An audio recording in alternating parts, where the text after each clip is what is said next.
আমি তোমার জানমাল কিনে নিয়েছি। ইকাতিলুনা ফি সাবিলিল্লাহি, তুমি আল্লাহর রাস্তায় কতল করো। ফায়াকতুলুনা ওয়া ইউকতালুনা, প্রয়োজন হলে তুমি নিজের মাথা দাও, না হলে কারো মাথা দাও। মেন হচ্ছে আমার দ্বীনকে বাঁচাতে হবে। আমি আমার দ্বীনের জন্য তোমাদেরকে পাঠিয়েছি। হে মুমিনের দল, যে দিক থেকে আমার দ্বীন বাঁচবে ওটাই করতে হবে। প্রয়োজনে তোমার জান যাবে, প্রয়োজনে তুমি জান নেবে, থাকতে হবে আমার দ্বীন। আল্লাহ তাবারাক ওয়া তাআলা বলছেন, বিবাইয়ুকুমুল্লাযী বায়াতুম বি, কে এমন আছো আমার সঙ্গে ব্যবসা করবে, আমি তার সঙ্গে বিজনেস করতে রাজি আছি। আমি তাকে আপনার শেয়ার পার্টনার নেব, সে আমার সঙ্গে বিনিময় বিজনেসে বসবে। আমি এটা ওয়াদা করেছি, তাওরাতে করেছি, ইনজিলে করেছি, কোরআনেও করেছি। হে মুমিন, তোমার জান মাল আমার, আর আমি দিয়ে দিব তোমাকে জান্নাত। অতএব মুমিন, তুমি নিজের মালের ব্যাপারে নিজেকে স্বাধীন মনে করিও না, আর নিজের জানের ব্যাপারেও নিজেকে স্বাধীন মনে করিও না।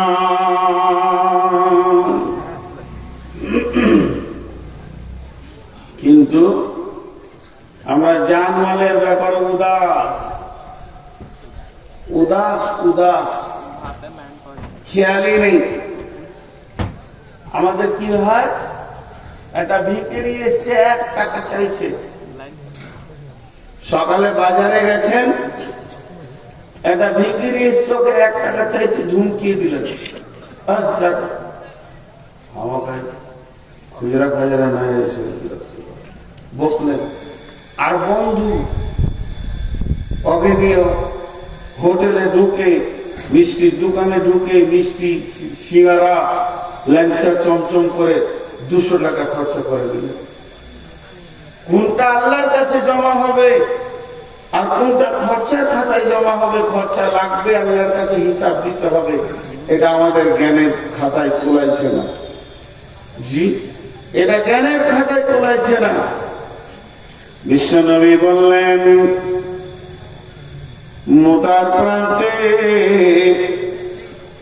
আমাদের মুসলিমদেরকে, কোরআনকে পৃথিবী থেকে উৎখাত করার জন্য আপনার কিনা বেঈমানেরা এসে হাজির হয়ে গেছে। এবার চলো মুসলিম সৈন্য রেডি হও, অভিযান চলছে তবুকে। নাই কোনো অস্ত্র, নাই কোনো শস্ত্র, তোরা নিজে নিজের মাল জমা করো। যখনই নবীজির ঘোষণা হলো, নিজে নিজের মাল এনে সাহাবীরা মসজিদে নববীতে জমা করছেন। সেই সাথে মেয়েরা তাদের মাল দিতে রয়েছেন, নাকের কানের খুলে দিচ্ছেন। একদিকে সাহাবীরা নিজের ঘরে টুকরি করে খুরমা, খেজুর, যা কিছু রয়েছে রাসূলের কাছে হাজির করছেন। এই অবস্থা যখন চলছে, আব্দুল্লাহ জুলবাদাইন একটা সাহাবীর নাম। এই সাহাবীরা কেমন সাহাবী, এর আব্বা মারা গেছে, মা বিধবা, চাচার কাছে মানুষ হয়েছে, আর চাচার মালের ঢেরি লেগে আছে। চাচা শুধু ঈমান আনার কারণে, চাচা বেঈমান, ভাইটিরা ঈমান এনেছে, তাই বাড়ি থেকে তাকে নঙ্গা করে বের করে দেওয়া হয়েছে। তাকে এমনকি একটা লুঙ্গিও দেওয়া হয়নি। ওই ছেলেটা যখন বের হয়ে যায়, মা একটা কম্বল ছুঁড়ে দিয়েছিল, অর্ধেক কম্বল কোমরে পড়েছে, অর্ধেক গায়ে নিয়ে রাসূলের দরবারে হাজির হয়েছেন। মসজিদে নববীতে আসহাবে সুফফা, যে সাহাবীদের কোনো ঘর বাড়ি ছিল না, সংসার ছিল না, জমি জায়গা মাল ধন কিছুই নাই, মসজিদে 1 দিন নয়, 2 দিন নয়, 7 দিন, 10 দিন, 20 দিন উপবাস করে থাকতো। সাদাকার খেজুর আসতো, হাদিয়া আসতো, তাই খেয়ে তারা জীবন যাপন করতো। আব্দুল্লাহ সম্ভ্রান্ত ঘরের ছেলে, মাল্লার ঘরের ছেলে, শুধু কালেমা আনার কারণে কারণে আব্দুল্লাহকে নিয়ে আসহাবে সুফফাদের মধ্যে রয়েছে। আর যখন মসজিদ নববীতে মালের ইবাদত শুরু হয়ে গেছে, দানের ইবাদত শুরু হয়ে গেছে, ইয়া রাসূলুল্লাহ আমারটা নেন, ইয়া রাসূলুল্লাহ আমারটা নেন। আব্দুল্লাহ একবার করে উঠছে আর একবার করে বসছে, মনে মনে ভাবছে গায়েরটা দিলে গা খালি, নামটা দিলে পাছা খালি, আমি কোনটা দিব রে? আজকে কি এই প্রতিযোগিতায় এই লিস্টে কি আমার নামটা আসবে না? একটা খেজুরও নাই, জয়মালের উপরে খেজুরটা রেখে দি। এত আফসোস, মনের ভিতরে জোয়ার ভাটা চলছে। এমন সময় আব্দুল্লাহ থাকতে না পেরে রাসূলের কাছে এসে হাজির হয়ে গেলেন। ইয়া রাসূলুল্লাহ, ইয়া হাবিবাল্লাহ, আজকের মালের প্রতিযোগিতাতে আমি আব্দুল্লাহকে শরীক হতে মন যেছে, কিন্তু আমার কাছে কোনো মাল নাই যেটাকে দিয়ে আমি শরীক হব। অনেক ভেবে চিন্তে একটা জিনিস খুঁজে পেয়েছি। দয়ার নবী গো, যদি আপনি কবুল করলেন তো কাজে লেগে যায়। বলে কি? বলে আমি আমার জানটাকে আল্লাহকে দিয়ে দিতে চাই। বিশ্ব নবী বললেন আব্দুল্লাহ কবুল, তুমি রেডি হয়ে যাও। এবার তবুকের ময়দানে যখন সৈন্যরা যেতে শুরু করলেন, আব্দুল্লাহকে রাসূলের কাছে দোয়া নিচ্ছেন, ইয়া রাসূলুল্লাহ আমি অভিযানে বের হয়ে গেলাম। বিশ্ব নবী আব্দুল্লাহর ঘাড়ে হাত রেখে বললেন আল্লাহ, আমি আব্দুল্লাহর রক্তকে বেঈমানদের জন্য হারাম করে দিলাম। আব্দুল্লাহ চিৎকার মেরে কেঁদে উঠে বলছেন, ইয়া রাসূলুল্লাহ আমি তো শহীদ হওয়ার জন্য এসেছি, আর আপনি যদি আমার রক্ত হারাম করে দেন তাহলে আমি কেমন করে শহীদ হব? দয়ার নবী গো, এমন সময় বিশ্ব নবী বলেন আব্দুল্লাহ রে, ইসলামের ব্যাপারে তোমার যা ত্যাগ আছে, তুমি বিছানায় মরলেও শহীদের দলে উঠবে। ওই আব্দুল্লাহ তবুকের প্রান্তে খোলা আকাশের নিচে কয়েকদিন মহারা থাকার কারণে কঠিন জ্বরে আক্রান্ত হয়ে জীবনের মতো পৃথিবী থেকে বিদায় নেন। আল্লাহর নবী আব্দুল্লাহ জানাজা পড়লেন, আব্দুল্লাহর লাশকে কবরে রাখলেন, আর আল্লাহকে বললেন আল্লাহ আজকে রাত্রি পর্যন্ত আমি আব্দুল্লাহর উপরে রাজি ছিলাম, তুমিও রাজি হয়ে যাও। সবাই যে স্টেজ থেকে পাইলে না কথা হয়ে গেছে, আপনারা যে থাকে খুলে দাও, দিয়ে দাও। বাংলাদেশে নিয়ে আসেন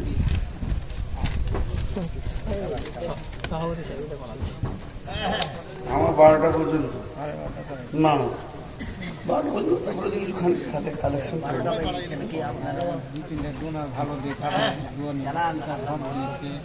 খুব শুনেছি, ওইগুলো শুনে মনটা ভরলো। না ওই ফাঁকা জায়গাতে আপনি আমি কি বসবো? যে আমি বাংলাদেশকে নিয়ে আসেন, আমি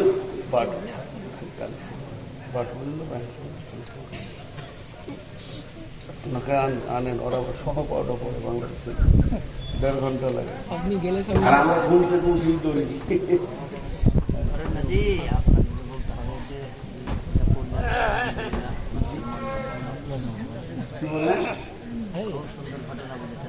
জি। তো না না, একটা অত দিল আমার ছোট লাই, 12টা চালাত এক, আমি বেশি দিতে চাই, ওরা কম দিতে। তো আমি যে কথাটা আপনাদের, আমি আসলে আপনাদেরকে আমার মনের কথাটা বলছি না। দীর্ঘ 18-19 বছর জালসা করছি বলে চালাতে পারছি, কিন্তু মানুষ তো, আমি তো ফেরেশতা নই, আমারও তো অসুখ বিসুখ আছে। গত 2 দিন আগে জ্বরে আক্রান্ত ছিলাম, তাছাড়া নূর মোহাম্মদের গলা বসে না, এত কষ্ট, এই জায়গায় ব্যথা ব্যথা ওষুধ খেয়েছি তাও থামছে। তো প্রতিদিন আপনাদের একদিন, আমার প্রতিদিন। তো আমাকে কেউ ভালোবাসে না, এটা আমি জানি। কারণ আমাকে যদি কেউ ভালোবাসতো তো বলতো হুজুর আপনার তো কোনো অসুখ এক ঘন্টায় আজকে বলো, খুব কম লোক ভালোবাসে। ভালোবাসার খাতিরে আপনাকে ছাড়তে চাই তো না, এটা কথা না, এটার নাম ভালোবাসা। আল্লাহ ভালো তো বাসি সবাই ছিল না, কেন বলতে হয় না, কষ্ট দিতে হয় না মানুষের মনে। মানুষ যখন বলে যে আমার অসুস্থ, আছে ঠিক আছে আধা ঘন্টা কম বলে। মাদানী ভাই তো বলে গেলেন আপনি 12টা পর্যন্ত চালান, তারপরও তো আমি খানিক চালাবো ইনশাল্লাহ। আপনি বাংলাদেশিকে নিয়েছেন তো কি বললাম যে আব্দুল্লাহ চিন্তা ভাবনাটা দেখেন যে আমার জানটা লেগে যায়। তো আল্লাহ রসুল কি দোয়া দিলেন কবরে দেওয়ার পর, এই আল্লাহ আমি আব্দুল্লাহর উপরে রাজি ছিলাম, তুমি রাজি হয়ে যাও। আচ্ছা, এখানে গাড়ির ড্রাইভার কে কে আছে? 4 চাকা হলে, 2 চাকাও হলে কে কে মোটরসাইকেল চালাতে পারি? হ্যাঁ, মাশাআল্লাহ, আলহামদুলিল্লাহ। আপনারা বলেন, গাড়ি কোনোদিন আপনার কাছ থেকে গিয়ার চায় যে আমাকে এই গিয়ারটা দেন? কিন্তু দক্ষ ড্রাইভার গাড়ির গতি এবং রাস্তা দেখে বুঝে নাই এখন কোন গিয়ারটা চাইছে, গাড়িকে এখন কোন গিয়ারটা লাগবে। তো এইটা হলো সাহাবীদের চিন্তা চেতনা। ওরা চোখে দেখে বুঝতে পারতো যে আল্লাহ এখন আমার কাছ থেকে কি চাইছে, আমার জানটা চাইছে না আমার মানটা চাইছে, এরা ওরা বুঝতে পারতো। আর আমাদেরকে জালসা করে করে গরম করতে হয়েছে, কি হচ্ছে না? কিন্তু ওদের ওটা ছিল না, কারণ ওরা দিনের দক্ষ ড্রাইভার ছিল। তবে এখনকার ছেলেকে মাশাআল্লাহ বিয়ে দেওয়ার পর শ্বশুর বাড়ি কবে যেতে হবে না, কে বলবো না, ও বললে ছেড়ে দাও, ই দিলে ছেড়ে খেয়েছি আমি, একে ঝাল লেগেছে, এই পানি খাইছে। ওই যে কি একটা গান আছে গো, ভুলে যাই হোক, পরে হচ্ছে। তো সাহাবীরা বুঝতে পারতেন। একটা ঘটনাটা আপনারা বুঝে নেবেন। উহুদের যুদ্ধ, উহুদের যুদ্ধে রাসূলুল্লাহ সাল্লাল্লাহু আলাইহি ওয়াসাল্লাম লোহার বর্ম পরেছিলেন, শরীরটা ভারী ছিল। জি, এমন সময় আল্লাহ নবী মহড়া দিয়েছেন, মাঝে দুটো কথা বলেন, বক্তব্য বন্ধ করে। আপনারা দোয়া করবেন, রমজানে ইনশাআল্লাহ সাহারি মক্কায় গিয়ে খাবো। টিকিট হয়ে গেছে আমাদের, আমরা 9 তারিখ সকালে উঠে যাচ্ছি, 10 তারিখ আমাদের সাহারি হবে, 11 তারিখে রোজা হবে সৌদিতে। তো যদি কেউ উমরা করতে চান বা হজ, মক্কা মদিনার ইতিহাসে উহুদের কথাটা বললে আমার চোখে পানি আছে। যতবার উহুদের প্রান্তে গেছি, মানে আমি যে সব জানতা তা লাই, আমাকে কানে ধরে পড়াবে 20 বছর এরকম আছে। তা একটা ছোট্ট ঘটনা আপনাদেরকে, এটা দামি কথা, মাঝে বলে নিচ্ছি, ভুলে যাব। আমি যখন উহুদের প্রান্তে যাচ্ছি আস্তে আস্তে, আমার সঙ্গে কাফেলাতে 63টা লোক আছে। তো যতই আরবি জুব্বা পরে থাকুক, চেহারাতে বাঙালিদেরকে বাঙালি মনে হবে, বিহারিদেরকে বিহারি মনে হয়। আবার শোনা লাগে কি লাগে না? লাগে। বিহারিরা যত দামি কাপড় পরুক না কেন, গলায় গামছাটা লিবি ওরা, এত মন্ত্রী হোক আর মিনিস্টার হোক। তো ঠিক ওই রকম আমি দূরে থেকে আমার এক বন্ধুকে বলছি যে উহুদের কবরের পাশে মদিনা ইউনিভার্সিটি ছাত্রদেরকে ডিউটি দেওয়া হয় যে তুমি এখানে কথাগুলো বলবে। আমি অনেক দূর থেকে যেছি, আর আমার সাথীটাকে বলছি, দেখেন ছেলেটাকে আমাকে বাঙালি বাঙালি মনে হচ্ছে, আবার বাংলাদেশিও মনে হচ্ছে। তোর কাছে গিয়ে প্রথমেই বাংলা বললাম যে আপনার বাড়ি কোথায়? বলছে আমার বাড়ি বাংলাদেশ, টাঙ্গাইল। মানে তাহলে ঠিকই ধরেছি যে আপনাদের বাড়ি, মানে আমাদের বাড়ি হচ্ছে পশ্চিমবঙ্গ, ভারত। তো টাঙ্গাইল পড়াশোনা কোথায় করেছেন ভাই? বলছে পড়াশোনা করেছি যাত্রাবাড়ি মাদ্রাসায়, এখন মদিনাতে MA করছি। তো কি নিয়ে MA করছেন? বলছি হিস্টোরি নিয়ে MA করছেন। না, আসল পেয়ে গেছি, যে লোক খুঁজছিলাম ওইটাই পেয়েছি। কারণ ইতিহাস যারা পড়াশোনা করছে তারা বেশি বলতে পারবে, আসমাও রিজাল্টে যারা পড়বে তারা ফতোয়া বলতে পারবে, আর যারা তফসিলে পড়বে তাহলে কোন কোরআনের আয়াতটা কিভাবে নাজিল হয়েছে ওরা বলতে পারবে। তো হিস্টোরির মাল খুঁজছিলাম, এতদিন তো পেয়েছি। তো আমি তখন বললাম, আমার মামার নাম করে, নিজের মামা, ওনাকে চেনেন? বলে হ্যাঁ, উনি আমার শিক্ষক বাংলাদেশে। অনেক পরিচয় হলো। তারপর আমি বললাম যে এই 60টা খাতলে আমার লোক আছে, এরা বাঙালি, এদেরকে ওহুদের যুদ্ধটা একটু বলে দেন। এমন করে বলছে আমির হামজার লাশটা কোথা ছিল, হানজালার লাশটা কোথা ছিল, কোন দিক থেকে ওয়াইসি আমির হামজার কলিজাটা বের করেছিল, হিন্দা কোন দিক থেকে এসেছিল এবং কাফেররা কোন দিক থেকে এসেছিল, কোন জায়গায় গিরিপথে ছিল। সেই দিন আমার আবার ক্লাস হলো ওর কাছে। যেমন আজকে বললাম মাদানের কাছে আমার ক্লাস হলো, ওই আয়াত দুটো আমি অনেক তফসির করেছি, আজকে নতুন তফসির পেলাম। তো ওই রকম ধরনের গোটা জায়গাটা কয়েকবার জোয়াতে আমার চোখে জল জল করে ভাসছে। যখন আমি বলি দেখেছি অনেক হাজি অঝর নয়নে কাঁদে। আমির হামজার লাশ তো 50 বছর আগে বেরিয়ে গিয়েছিল, টকটক করে রক্ত পড়ছিল, তাকে স্থানান্তরিত করা হয়েছে।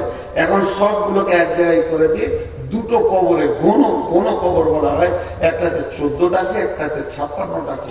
70টা শহীদকে এক জায়গায় রেখে ঘেরে দিয়েছে। আপনি ওখানে ভেদার শীত করছে, যে যা করছে, পুলিশের অনেক অনুসর আছে, সেটা আমি বলছি না। মধ্যখানে আমি শুধু এতটুকু এলান করলাম, যদি সেইভাবে হজ উমরা করবে তো যোগাযোগ করিয়ে। জীবনে 10,000 20,000 টাকা বেশি লাগুক, কিন্তু জাহেলের সঙ্গে যেন না। আপনার গ্রামের জুমার দিন একটা গরিব মৌলানা এসেছে আর একটা বিরাট বড় কোম্পানি এসেছে, কাকে আপনি মিম্বারে তুলবেন আর কার পেছনে নামাজ পড়বেন? তো এখান থেকে বুঝে নিতে হবে হজ আর উমরা হলো ইবাদত। ইবাদত করতে গেলে আলেমের পেছনে করতে হবে, জাহেলের পেছনে যেন না। সমস্ত কিছু আপনার শেষ হয়ে যাবে, পয়সা টয়সা কিন্তু আসলে ঠিক হবে না। এটা একটা এলান করলাম। দ্বিতীয়, কোনো ভালো মেধা ছেলে যদি আমার মাদ্রাসায় পড়তে চান, আমি একটা মাদ্রাসার দায়িত্বে আছি, দায়িত্ব নিচ্ছি, এবং সেই মাদ্রাসায় যদি পড়তে চান, জামাতের কোনো ছেলে হলে দক্ষ শিক্ষক দিয়ে তাদেরকে পড়াশোনা করা হবে এবং তাদেরকে সুন্দরভাবে দ্বীনি শিক্ষার একটা ব্যবস্থা করা আছে। যোগাযোগ করবো আমার নাম্বারে, ওটা বলে দিলাম। এখন সেই ওহুদের কথাটাই বলছি। আবার ওহুদের প্রান্তে বিশ্বনবী মহড়া দিচ্ছেন, জিহাদে লড়াই করার থেকে সব থেকে দৃষ্টিকে বাদ পাখির মতো করে রাখাটাই হলো বড় কঠিন। কোন দিক থেকে কে আসছে, শত্রু দল কোন দিক থেকে আসছে, চারিদিক থেকে যেন মহড়া দিয়ে চলছেন। এমন সময় নবীজি চাইছেন একটা পাথরে উঠবো, যেই বারবার ওঠার জন্য চেষ্টা করছেন, কিন্তু স্বাভাবিকতায় পাথরটা উঁচু হয়ে গেছে, বিশ্বনবী উঠতে পারছেন না। এমন সময় হযরতে তালহা, আমি বললাম প্রথমেই বলেছি সাহাবীরা জানতেন এখন কোন গিয়ারটা লাগবে, ফার্স্ট গিয়ার না সেকেন্ড গিয়ার। ইসলামকে তারা চালিয়েছে, ইসলাম নামে গাড়ির তারা ড্রাইভার ছিল, আর আমাদেরকে বলতে হবে তুমি অমুক গিয়ারটা দাও। বন্ধুরা আমার, হযরতে তালহা দেখে নিলেন নবীজি পাথরটাই উঠবেন কিন্তু পারছেন না, শরীরটা লোহার বর্মা জামা পরে নিয়ে ভারী হয়ে গেছে। তাই হযরতে তালহা পাথরটা নিচে গিয়ে শুয়ে গিয়ে বলছেন, ইয়া রাসূলুল্লাহ, আপনি আমার বুকে পা রেখে পাথরে উঠে যান। কি প্রয়োজন এটা বুঝে নিয়েছে। পাথরের নিচে শুয়ে গিয়ে বলছে আমার বুকে পা রাখেন। বিশ্বনবী তালহার বুকে পা রাখলেন, আর কি বলেন, তালহা তুমি জান্নাতকে অজীব করে দিলে। জান্নাতের সংবাদ পেল, জান্নাতের সংবাদ পেল। এরপরে ওই তালহা আবার চারিদিকে তাকিয়ে আছেন। এমন সময় দেখছেন রোমান পাহাড়, ওই পাহাড়ের প্রান্তদেশ দিয়ে একদম শত্রু দল হই করে চলে আসছে, তাদের হাতে তীর রয়েছে। লক্ষ্য করে যে তারা বিশ্ব নবীকে তীরগুলো মারবে, তাদের অন্য কাউকে লক্ষ্য নয়। হযরতে তালহা বিশ্ব নবীকে পেছন দিকে নিয়ে পাহাড়ের গুহাতে ভরে দিলেন এবং বুক পেতে দাঁড়িয়ে গেলেন। একটা নয়, দুটা নয়, দুইটি বাজুতে 180 খানা তীর খেলেন, তবু রাসূলকে একটা লাগতে দেয়নি। আর তালহা বলেছিলেন, ইয়া রাসূলুল্লাহ, আপনি খবরদার গর্ত থেকে বের হবেন না, আমি তালহা যতগুলি তীর আছে বুকে নিয়ে নিব। আছে দিনকে যারা বানিয়ে গেছে তাদের কাছে আমরা ঋণী। পারবেন তালহা এই তালহা যেদিন পৃথিবী থেকে চলে যান, বিশ্ব নবী জানাজা পড়েছেন। জানাজা পড়ার পর কবরে লাশ রাখা হলো। দোয়া লম্বা চওড়া করেন, ছোট্ট দোয়া। কি দোয়া? হে আল্লাহ, হে আল্লাহ, মাবুদ মওলা, কঠিন কিয়ামতের দিন ইসরাফিল যখন সুর ফুঁকবে, মানুষ যেদিন নাফসি নাফসি করবে, সেই রকম কঠিন দিনে আমার তালহা কবর থেকে যখন উঠবে, মাবুদ রে, তোমার কাছে আবদার, আমার তালহাকে দেখে তুমি মুচকে হাসবে, আর আমার তালহা তোমাকেও দেখে হাসবে। বন্ধু, কত মহব্বতের। আপনি আগে আনতে গেছেন বাস স্ট্যান্ডে, জি সাগরদিঘি ট্রেন রেলওয়ে স্টেশনে, বন্ধু যখন নামছে গেট ধরে আর চোখে চোখ পড়েছে, দেখবেন দুজনেই হাসে। এই হাসিটা নিয়ামত, দুজন দুইজনকে দেখে একটা হাসে। তো আল্লাহ, তুমি সেই দিন তালহাকে দেখে হাসবে, আর তালহা তোমাকে দেখে হাসবে। কত বড় কথা বললেন। এই দোয়াটা কখন পেয়েছিল? যখন 180টা তীর খেয়েছিল। আমি তো আপনাদেরকে গল্প শোনাতে বসাইনি আজকে গোপাল ভাঁড়ে।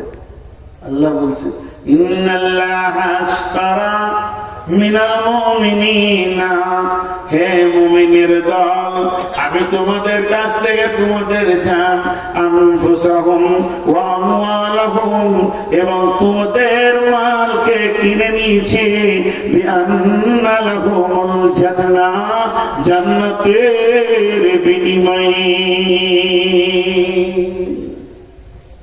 জান্নাতের বিনিময়ে। জি ভাই, আল্লাহ তাবারাক ওয়া তাআলা আমাদের জান মালকে জান্নাতের বিনিময়ে কিনে নিয়েছেন। এটা আমরা বুঝি না। আল্লাহ বলছে, বলো তোমাদের মধ্যে 8টা গুণ আমি পাবো। আত-তাইবুন আল-আবিদুন আল-হামিদুন আস-সাইহুন আর-রাকিউন আস-সাজিদুন আল-আমিরুন বিল মারুফি والناهون عن المنكر والحافظون لحدود الله وبشر المؤمنين। আল্লাহ মুমিনদেরকে সুসংবাদ দিলেন, তোমাদের 8টা গুণ হতে হবে। এই গুণগুলো যেন তোমাদের ভিতরে থাকে। আত-তাইবুন, তোমরা তওবা করনে ওয়ালা হয়ে যাও। গুনাহ হয়ে গেছে, তওবা করো, আল্লাহর কাছে কাঁদো। তওবা এমন একটা জিনিস, আল্লাহ বলছেন, ইয়া আইয়ুহাল্লাযীনা আমানু, হে ঈমানদারেরা, তুবু ইলাল্লাহি তাওবাতান নাসুহা, আসা রাব্বুকুম আইয়ুকাফিরা আনকুম সাইয়্যাতিকুম ওয়া ইউদখিলাকুম জান্নাতিন তাজরি মিন তাহতিহাল আনহার। হে ঈমানদারেরা, তোমরা তওবা করো, প্রতিজ্ঞাবদ্ধ তওবা, নাসুহা। ওই তওবাটার ভিতরে এমন ইখলাস থাকবে, এমন প্রতিজ্ঞা থাকবে, যখন তুমি তওবা করবে তখন অন্তত নিয়ত করবে যে জীবনেও এ গুনাহ দ্বিতীয়বার করব না। তোমরা তওবা করনে ওয়ালা হয়ে যাও। তুবু ইলাল্লাহি তাওবাতান নাসুহা, আসা রাব্বুকুম আইয়ুকাফিরা আনকুম সাইয়্যাতিকুম ওয়া ইউদখিলাকুম জান্নাতিন তাজরি মিন তাহতিহাল আনহার। আশা করি আল্লাহ তোমার জীবনের গুনাহগুলোকে শুধু মাফ করবেন না, নেকিতে পরিণত করে দেবেন, এবং এমন একটা জান্নাতে ঢুকাবে যে জান্নাতের নিচে কুল কুল করে নদী বইছে।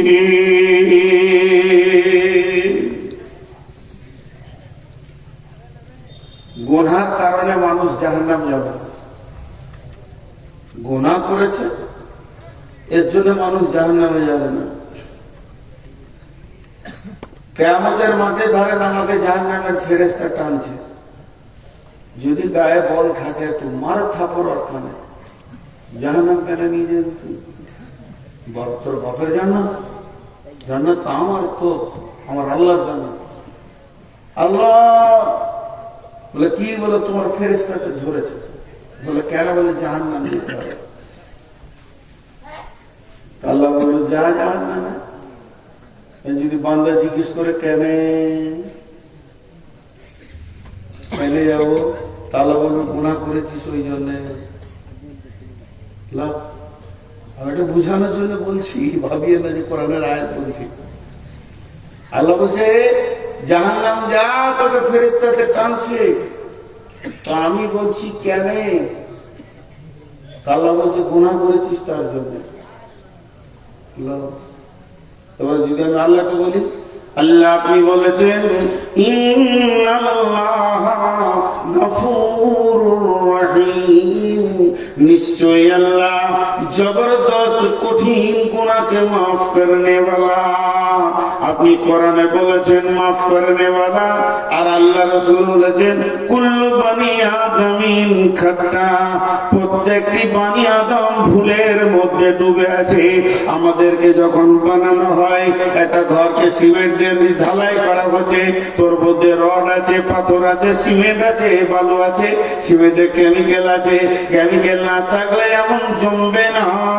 আপনি যখন মানুষকে বানান, মানুষের ভিতরে পাপ করার মতো গুণটা দিয়ে বানিয়েছেন। এটা মানুষ পাপ করবে, তওবা করবে, পাপ করবে, তওবা করবে। গুণটা যদি আপনি না দিতেন তো আমরা তো পাপ করতাম না। আল্লাহ তাবারাক ওয়া তাআলাকে তিনখানা জিনিস ভালো লাগে। এক নম্বর হচ্ছে আমার গোলাম আমাকে ছাড়া কাউকে ডাকবে না, অন্য কাউকে সাজদা করবে না, এটা আমাকে ভালো লাগে। আল্লাহ বলছেন আমাকে দ্বিতীয় নম্বর ভালো লাগে আমার গোলাম আমার বরত্ব বয়ান করবে, আমি তার কাছে আমার ছাড়া অন্য কেউ বড় নয়। তিন নম্বর আমাকে ভালো লাগে আমার গোলাম যখন গুনাহ করে দুইটি চোখে পানি বের করে, তখন আমাকে ওই সময়টা এত ভালো লাগে, গুনাহগুলোকে আমি নেকিতে পরিণত করে দিই। শুধু তাই নয়, আমার রব কত বড় মেহেরবান, 70 বছরের কঠোর পাপীকেও তিনি মাফ করতে রাজি আছেন। তাহলে যাদের মাবুদ এত মেহেরবান, তার গোলাম কেমন করে জাহান্নাম যাবে?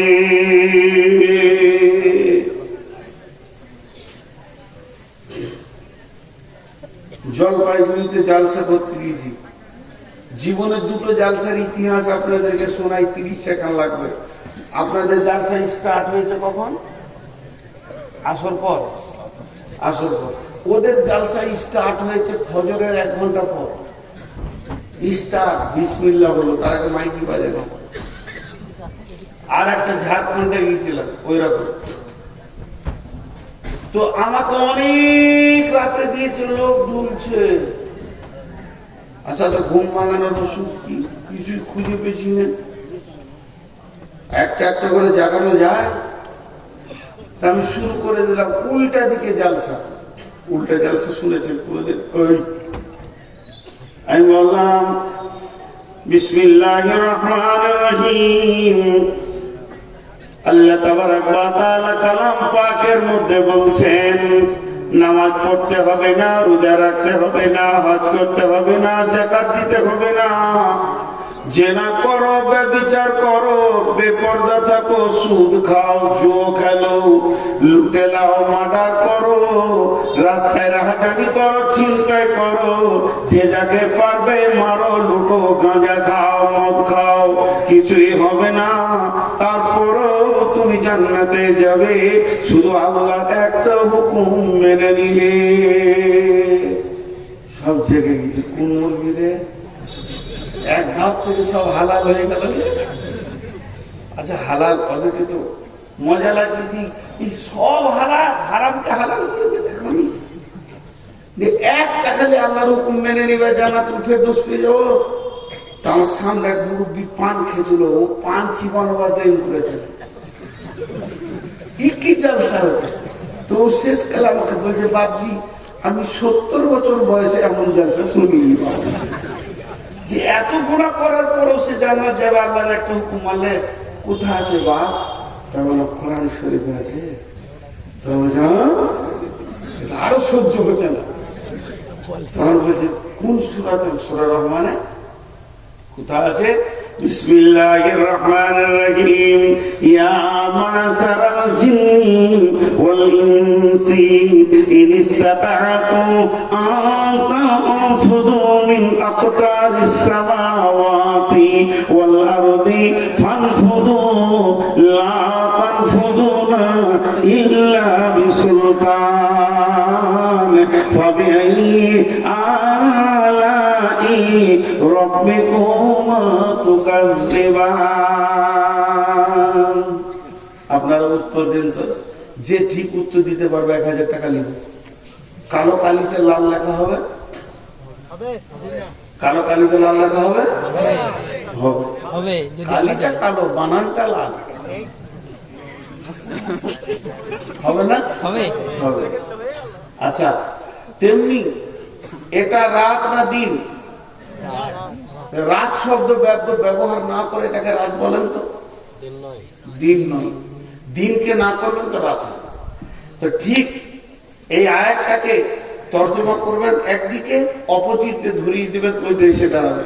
আল্লাহ বলছেন, হে জিন ইনসানের দল, তোদেরকে যদি আমার আইন মানতে ভালো না লাগে, তার মানে যত হারাম আছে এগুলোকে যদি খেতে মন যায়, আমার আইন মানতে ভালো না লাগে, আমার যত নিয়ম বলেছি বলতে ভালো না লাগে, শুনতে ভালো না লাগে, এগুলোকে যদি তোদের চলতে ভালো না লাগে, তোদের যা মন যাবে তাই করগা, তাতে আমার কিছু যায় আসে না।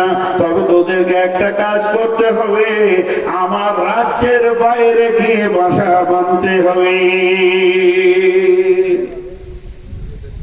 বুড়াটা তো বুঝি কোথায় যাবো বাপ? আপনি ভারতবর্ষের আইন মানবেন না, ভারতের মাটি ছেড়ে দেন, সরকারের আমাদের কিছু যায় আসে না। আর ভারতের মাটিতে থাকতে গেলে আইন মানতে হবে। তো আল্লাহর জমিনে যদি থাকতে হয়, আল্লাহ বলছে আমার আইন মানতে হবে। যদি আমার আইন মানতে ভারী লাগে, তা আমার মাটিটা ছেড়ে দে পালা। কোথায় যাবো বা? যাবার যদি জায়গা না আছে তাহলে মানতে হবে।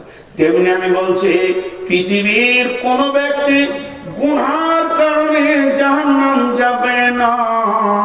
কিয়ামতের মাঠে আমি নূর মুহাম্মদকে ধরেছে ফেরেশতাতে। এগুলো কৌতূহলী কথা, এগুলো বলবেন না বুখারী মুসলিমের কথা, এর ভিতরে যুক্তি আছে, কৌতূহলী কথা। আমাকে বলছে ফেরেশতা জাহান্নামে চোর, আমি আল্লাহকে বলছি মাবুদ জাহান্নামের ফেরেশতা ধরেছে। আল্লাহ আমাকে জিজ্ঞেস করছে কেন? আমি বললাম ফেরেশতা টানছে, বল জাহান্নাম চ। আল্লাহকে আমি বলছি কেন? আল্লাহ বলে গোনাহ বান্দা রে, তুমি গোনাহ করেছো, তুমি গোনাহ করেছো। তখন আমি আল্লাহকে বলছি মাবুদ গোনাহ করা মানুষের ডিউটি, একে গোনার মতো করার পাশ তুমি বানিয়ে দিয়েছো। অতএব আমি আমার ডিউটি ঠিক করেছি, মাফ করার ডিউটিটা তো আপনার, তাহলে ডিউটিতে ফরকি কাজ চলছে। এর জন্য আল্লাহ তাবারাক ওয়া তাআলা কি বলছেন? তুবু ইলাল্লাহি তাওবাতা, আল্লাহ তাওবাতান নাসুহা। আর মুমিনের সিফাত বলতে গিয়ে বলেন তোমরা তওবা করনে ওয়ালা হয়ে যাও। আত-তাইবুন, সারা পৃথিবীর মানুষ গুনার কারণে জাহান্নাম যাবে না, বরং তওবা না করার কারণে জাহান্নাম যাবে। কথাটা বুঝতে পারলাম? কিসের কারণে জাহান্নাম যাবে? তওবা না করার কারণে। ছোট একটা উদাহরণ দিব। আপনাদের এখানে এসে ঝমঝম করে বৃষ্টি হচ্ছে, বর্ষার সিজনে মসজিদে উঠেছি, আর আপনাদের মাসের সেক্রেটারি দেখতে পেয়ে কি ব্যাপার নূর মোহাম্মদ ভাই, এখন তো কোনো জালসা নাই বর্ষা সিজনে, আর এসার পর উঠেছি বাড়ি, আমি না খেয়ে এসেছি, কোথা থেকে যে হুট করে এসে ঢুকলাম আল্লাহ। উনি তাড়াতাড়ি বাড়ি থেকে বেরিয়ে বলছে কিছু আছে, কিছু না, ভাত আছে আর খানিক আলু পরে আছে, বলে দুটো ডিমকে অমলেট করো, চলো। দিয়ে ছেলেকে পাঠালে, যারা বাবা মৌলানাকে ডেকে নিয়ে খাবে, গেলাম না। দ্বিতীয় ছেলেকে পাঠালে, গেলাম না। তৃতীয়বার ছেলেকে পাঠালে, গেলাম না। চতুর্থবার ছেলে পাঠালে, গেলাম না। পঞ্চমবার ছেলেকে পাঠাইলে, ভাত তো বিরক্ত করিস না, খাবো না বলতে খালি বিরক্ত করে। শেষকালে নিজে থাকতে না পারে সেক্রেটারি এসে বলছে, ভাই চলেন, ঘরে ডাল ভাত যাই আছে দুটি খেয়ে এলেন, কোথা থেকে এসছেন, হাতটা ছেঁকড়ে দেবেন, আপনি জানতে বিরক্ত করি না, তো শুয়ে পড়লাম। সকালবেলায় ফজরের নামাজ পড়ে আমি মাইকে এলান করছি যে মথুরাপুরের লোক ভালো হয়, মেহমানের ইজ্জত করে না। আমার দাবিটা সত্য না মিথ্যা? আল্লাহ বলছে, গোলাম গোনা তুই করবি, মাপ আমাকে করতে হবে, এটা আমার জানা আছে, তোকে জানিয়ে দিতে হবে না। এর জন্য আমি মসজিদকে পাঠালাম, ফজরের সময় ডাক, ওদের গোনা আমি মাফ করব, তোকে আমি পেলাম না। জোহরে ডেকেছি পাইনি, আসরে ডেকেছি পাইনি, মাগরিবে ডেকেছি পাইনি, এসাতে ডেকেছি পাইনি, গোনা নিয়ে চলে যা। আমি আমার ডিউটি করেছি, 5 বার যখন মসজিদ নিয়ে পেলাম না, গভীর তাহাজ্জুদের টাইমে আমার রব আপনার আমার দরজার কাছে এসে বলছে, গোলাম ও গোনা করেছিস, জাহান্নামের আগুন জ্বলে গেছে, একবার তুই রব্বানা বলে চোখের পানিতে কাঁদ, আমি রব মাফ করার জন্য রেডি হয়ে আছি। তারপর আমি রব্বানা বলে কাঁদলাম না, মাফ নিলাম না। অর্থাৎ মানুষ গুনাহ করার কারণে জাহান্নাম যাবে না, বরং মাফ না চাওয়ার কারণে জাহান্নাম যাবে। জি ভাই, বিদেশি বক্তা যে বয়সেরই হোক, কোন বক্তাকে বসিয়ে রেখে আমি বক্তব্য রাখি না। আজকে দুটা কথা বলে নিলাম, খালি দুটি লোক দেখতে চেয়েছি, 20,000 আর 50,000 10,000 দাতা কে আছেন, মাত্র 3 মিনিট দেখবো, ছেড়ে দেব। আল্লাহর গোলাম কেউ আছেন? জি। আর একজন বলেছেন, ওনার জন্য আমি ইনশাআল্লাহ দোয়া করছি, আল্লাহ ওনার রোগকে ভালো করে দেন, বলেন আল্লাহুম্মা আমিন। পেটের কঠিন রোগে ভুগছেন, আল্লাহ তার শেফায়ে কামেলা দান করুন, আল্লাহুম্মা আমিন। শেফায়ে আজেলা দান করুন, আল্লাহুম্মা আমিন। আর পৃথিবীর বুকে আল্লাহ তাবারাক ওয়া তাআলা তাকে সুস্থ জীবন দান করুন, আল্লাহুম্মা আমিন। এবং দিনের উপরে চলার তৌফিক দান করুন, আল্লাহুম্মা আমিন। বাকি ইনশাআল্লাহ আমি কাবার দরজায় দোয়া করব। খুবই ওনার কথাটা আমার মনে লেগেছে। বাপ মায়ের নামে মাশাআল্লাহ 500 টাকা দান করছে, আমি 1000 2000 5000 3 মিনিট থাকবো, মাত্র 3 মিনিট। কেউ আছেন আল্লাহ গোলাম? জি। এই দোয়া নিয়ে অনেক ভেজাল চলছে, হাত তুলে না, এখন কোথায় যাব? জি, সেলিম হোসেন কোথা পাই? ওলাডান সব 200 টাকা নোটগুলো কোথা থেকে বেশি নিচ্ছি?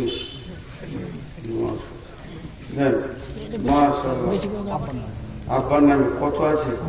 মোটামুটি ছিল, হ্যাঁ 5,000। আর মায়ের নাম 5,000। ও ও সোনামানি কেটে পড়লো বেনামিতে দেন। জি। আর কেউ আছেন? আপনি আব্বার নামে 5,000 দিলেন, মায়ের নামে দেন 5,000 দেবেন না? মায়ের উপর রাখা যায় কোথায় থাকবো?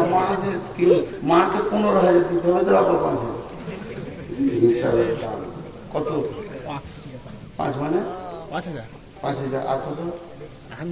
পকেটে নাই, 100 টাকাও নাই, ভাড়ার টাকাটাও নাই। দেখেন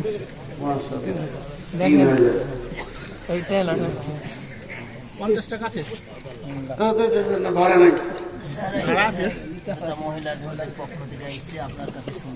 না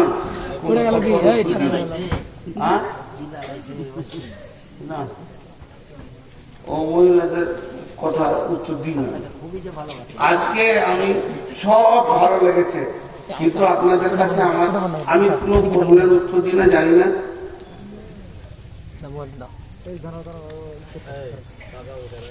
এইগুলো আর কি জানার তোমার স্বামীর ভাই আমি কোথাও মারছি, কিন্তু আমার একটা প্রশ্ন আপনাদের শিক্ষিত সমাজের কাছে থেকে গেল, যে মেয়ে ব্যাচেলিয়র হয়ে যাবে, যার মেন্স চালু হয়ে যাবে, সে সমাজে এসে কণ্ঠ খুলে কথা বলতে পারে না। এটা আমার জানা আছে, যদি ভুল হয়তো বলবেন।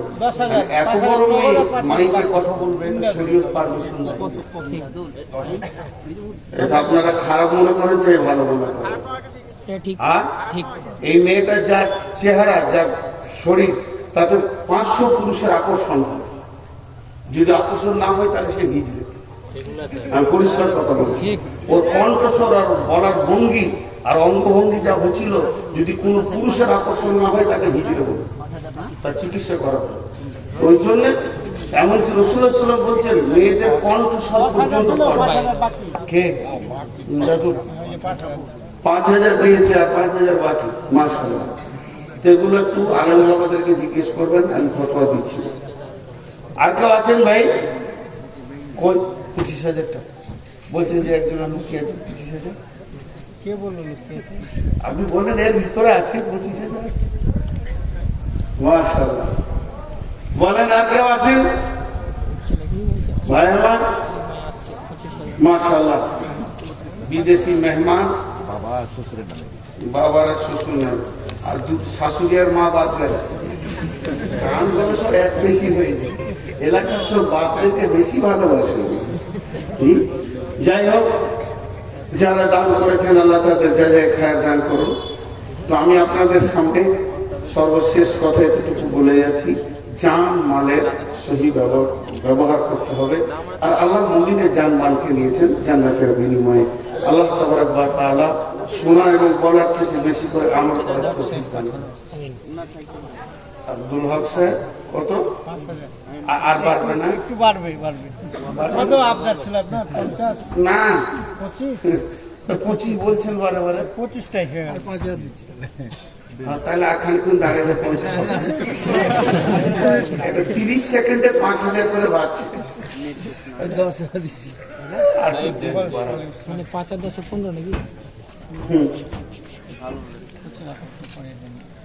পুরুষেরা হবে কি করে? এলেন 10,000। আচ্ছা চাদর দেন, চাদর দেন। আপনার হাতে এসে দিয়ে দেবেন সবটা বেশি। না তাহলে মজলিসটা ভেঙে যাবে, পরবর্তী বক্তা আছে। আমি হাতে তখন চাদরের লোক আছে, রেডি দিয়ে দেন সবকটা কুনেলি।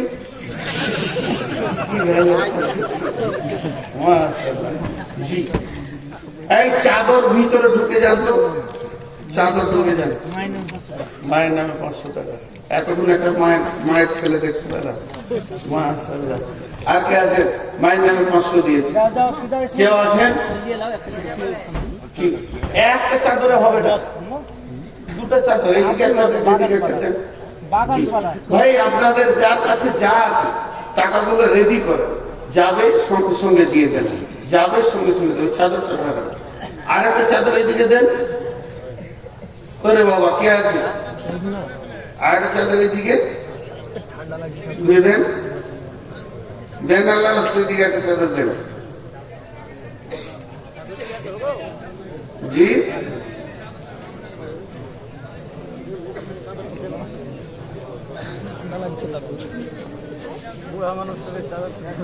চাদর দুটো তিনটে না দিলে হবে না, চাদর একটা দিলে হবে, চাদর একটা দিলে হবে না।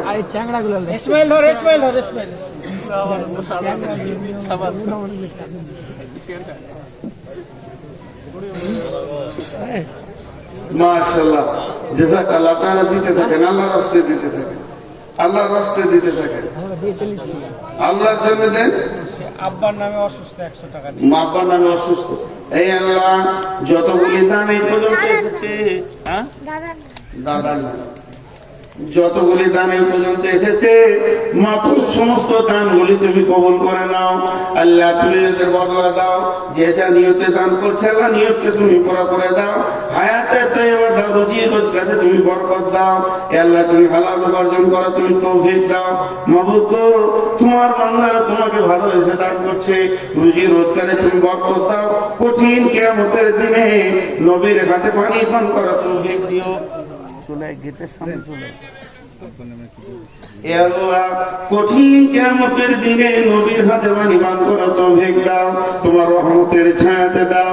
এলাইহি বিল বাস সবিনা সসিয়ান তাসাবি লা সিফা ইল্লা সিফাকা সিফা লা ইবাদির সাকামা। মাবুদ, তোমার এক বান্দা কঠিন রোগে ভুগছে আল্লাহ, পেটের রোগ বড় কঠিন রোগ। এ আল্লাহ, তুমি রোগে সিফায়ে কামেলা আজেলা দান করো। এ আল্লাহ, তুমি তাকে সুস্থ শরীর পৃথিবীতে দাও, শুধু শারীরিক সুস্থ নয়, মানসিক সুস্থতা দাও। এবং সেই সাথে মাবুদ, ওই ব্যক্তি বড় আশা করে আছে আমার কাছে দোয়া দেবে, আমি এক গুনাহগার তোমার দরবারে দোয়া করছি মাবুদ, গুনাহগারের দোয়াটা তুমি কবুল করে নি, সিফায়ে কামেলা আজেলা তুমি দান করিও মাবুদ। এ আল্লাহ, তাকে তুমি পাঁচ ওয়াক্তের নামাজি বানাইও, তোমার রাসূলের সুন্নতের উপরে পাবন্দি করিও। কেউ মায়ের নামে, কেউ বাপের নামে, কেউ দাদার নামে, দাদির নামে, যে যার নামে দান করছে মাবুদ, দানগুলো তুমি কবুল করো, মাফ করো, ক্ষমা করো রব্বুল আলামিন। নিশ্চয়ই তোমার বান্দারা তোমাকে ভালোবাসে, ভালোবাসে বলে নিজের হাতে দান করেছে মাবুদ। এ আল্লাহ, দানগুলোকে গ্রহণ করে নাও, এদেরকে তুমি কবুল করে নাও। আমিন, আল্লাহুম্মা আমিন। আর কেউ আছেন ভাই আমার?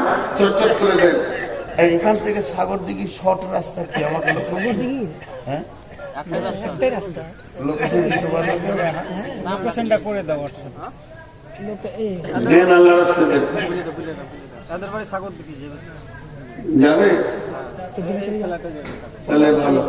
একটা কথায় কি আর বলবো, লজ্জার কথা, মানুষ এত নোংরা হয়ে গেছে যে দিন দুনিয়া আখেরাত কিছুই মানুষ মনে রাখছে না। তো আল্লাহর ভয় মানুষের কাছ থেকে চলে গেছে। তাছাড়া মানুষ এখনো পর্যন্ত নোংরামির মধ্যে মেতে রয়েছে। তাহলে আমার প্রত্যেককে সেখান থেকে ফিরিয়ে আনুন এবং জান্নাতের রাস্তায় উঠিয়ে দেন। আল্লাহ আমাদেরকে সকলকে কবুল করুন। আমিন। আল্লাহুম্মা